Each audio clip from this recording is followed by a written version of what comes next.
In the late 19th century, French educator François Gouin developed the series method, a language teaching system built entirely on connected sentences that form a chronological event. This approach teaches foreign languages directly and conceptually, moving away from the traditional study of abstract grammatical rules and conjugations. It also removes the use of native language translation entirely from the classroom. Instead, the learner acquires language by mapping words directly onto objective physical reality. By following a physical sequence, the student bypasses the traditional decoding process. The meaning is inherent in the action itself. Ultimately, the series method treats language not as a mathematical code, but as a rigid sequence of physical events to be experienced. Oral language is organized exclusively around specific situations and themes. These themes focus on microactions, such as the specific steps required to chop wood or open a door. Every lesson follows a strict chronological order.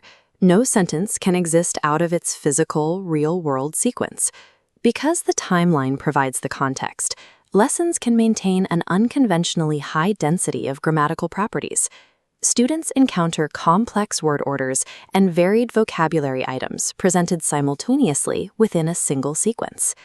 By anchoring syntax to a fixed chronological sequence, the method moves language past the learner's cognitive filters without requiring rote rule memorization. Gouin's series functions as a pedagogical map of basic reality, demonstrated through a classic example of moving through a doorway. The first step is simple: I walk to the door. This is followed immediately by the second: I stop at the door. Then the preparation for the action: I stretch out my arm.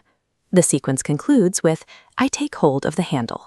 Under the principle of direct delivery, this entire sequence is instructed in the target language without any native language interference. This is combined with conceptual teaching, where the teacher offers zero explicit explanation for the verbs or nouns used. The meaning of the target language is derived entirely from the physical context, making translation unnecessary.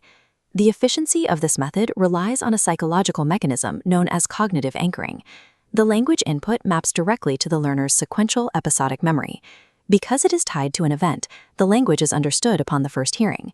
Mapping input to episodic memory also allows for efficient storage and rapid recall. By leveraging episodic memory, the method bypasses abstract processing and turns language acquisition into physical habit formation. The teacher serves as an active narrator, modeling the language by linking spoken words to sequential physical actions. Learners respond immediately to this modeled language. This response is built upon the rote memorization of the linked sentences. Instruction remains heavily teacher-directed at all times. Practice occurs as a whole class activity, with students repeating the chronological dialogues together in unison. The classroom functions as a controlled theatrical stage, where the teacher dictates both the physical movements and the script. This system generates rapid associations between new vocabulary and physical reality. These associations make the method effective for jump-starting oral practice. It builds a baseline of conversational fluency through constant repetition. Learners acquire survival language that can be applied to real-world tasks immediately. The method capitalizes on the similarities between how infants acquire a first language and how adults learn a second. By recreating the natural, physical immersion of early childhood, the series method successfully mimics the process of first language acquisition.